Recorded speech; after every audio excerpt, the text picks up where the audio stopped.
we shouldn't see our neighbor as less than us because they're not meeting our standards. Like you said, it's a huge joy when I say, for example, take on responsibility. It opens new doors.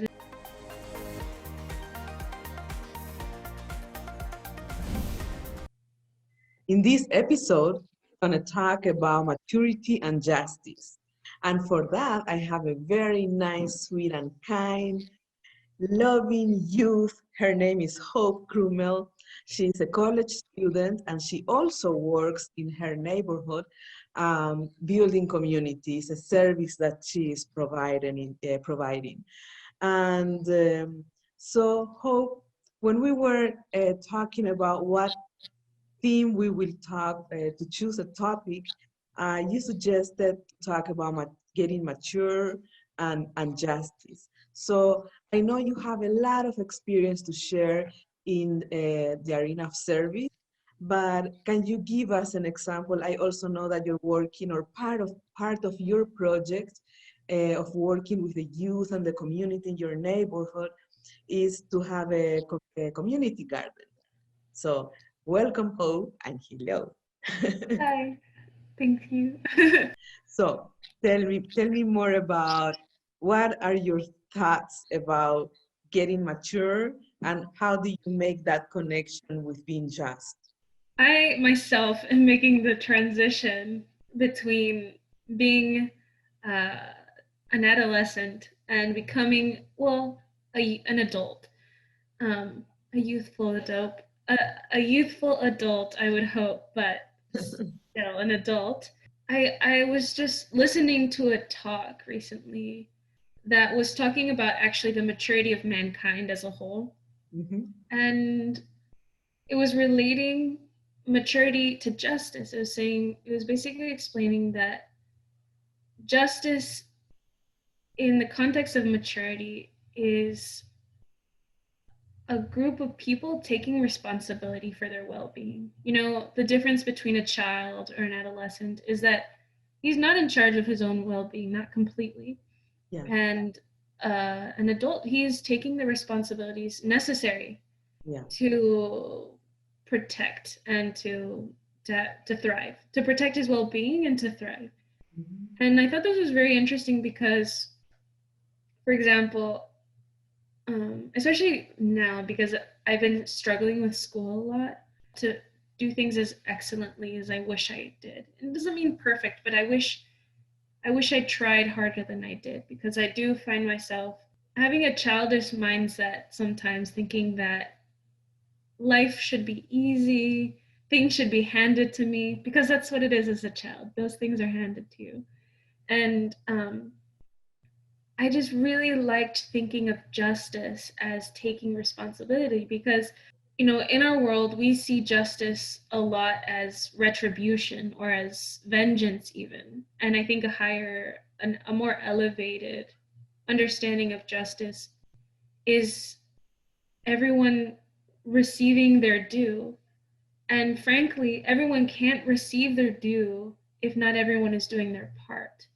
Right. Because my actions might not affect me, unfortunately. They may not affect someone else, and that's not justice. Sometimes my actions affect my own well-being, but sometimes they do. And so justice is really a collective thing. It's not so much a thing between two individuals or two parties. It's a thing that like relates to all of mankind. And so if I want to see justice in the world, I have to take the responsibility I wish others to see. It's also I wish to see in others. I have to take the responsibility that I wish others are taking as well. Yeah. That's also a difference between adolescents and adults is that an adolescent can complain about their parents lying when their parents told them not to lie, or they can complain about their teachers expecting too much of them when they only have 4 hours to study at home and they have 6 assignments to do that each take an hour, and that they can't sleep enough. And so an adolescent can know when things are unjust, but an adult takes the responsibility. A mature person, you can be mature and still be young. I'm not Yeah. trying to associate it to age. And you can also be immature and old. um, so, um, yeah, I think And we are not someone going to who's, say any names. no, no. But yeah, so someone who's mature, he's showing the justice that he wishes to see in others.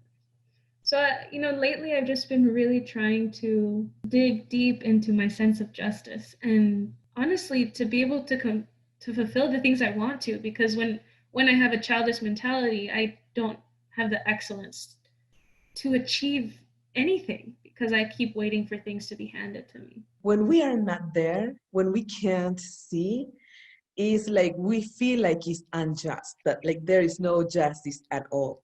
But once you are becoming more mature and have you can have more understanding of the process, and also know that to be just, we need to develop other qualities, have other capacities like being integrity, honesty, responsibility, so many things. And then the other amazing thing about it is like all these um, virtues and values that you're talking about are so connected to any part in our daily life. It's not only something that you can say, oh, I will apply only to college or to my friends or to my job or to, no, it's everywhere. Like you said, it's a huge joy. It's something that when I say, for example, take on responsibility, that can seem so like, ugh, Yeah. take on responsibility. No. But clearly the effect it's having on my life is not negative, or else I wouldn't be overjoyed this way. It opens new doors. It allows you to thrive, and it's not just an individual process. It allows you to grow with others also. And I mean that's how this relates also to the community garden that we have in the neighborhood, is that well-being is not just about, I was talking about college. It's not just about having a job once you get out of college and being able to maintain yourself. Well-being is it's a holistic thing. It's material, it's physical, it's spiritual, it's emotional, it's collective, it's individual. And so if I, like you said, if I want to exercise justice, I have to exercise it in all aspects of my life. And a big part of one's life is how you connect with your community. And we live in a very individualistic society. It has many strengths, but one of its weaknesses is that individualism. And there's a lot of suspicion of others. There's a lot of Yeah. judgment of others. There's an ease with criticism that shouldn't exist. We should have a sense of justice, like we've been talking about, and we should strive for excellence, but we shouldn't see our neighbor as less than us because they're not meeting our standards. Mm-hmm. And so I think a big part of me practicing justice is to engage with my community. And this garden it's working as a huge attractor to my neighbors, and it's allowing us to not just learn more about nutrition or agriculture. Um, it's also allowing us to learn more about each other, to learn more about our deeper reality, our spiritual reality, and to want to develop a sense of service to our community together.